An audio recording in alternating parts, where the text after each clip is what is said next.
Okay. And I ran a little computation for if you buy a house or rent a house, same property. Now, depending on where you are, the worst area was like Miami, Fort Lauderdale. If you rent a property, okay, you put your first, your last security, and you rent it. You're paying X, right? If you buy the property, I figured if you put 5% down, okay, you get a mortgage at today's mortgage rate, and you pay your taxes, your insurance, all your fees, all your costs.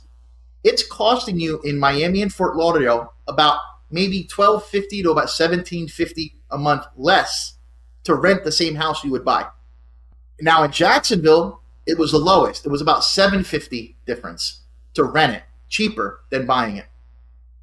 And throughout the state, it was between those areas, between $1,750. So on the very low end, you're over $8,000, $9,000. You're saving a year to rent the same exact house that you would buy.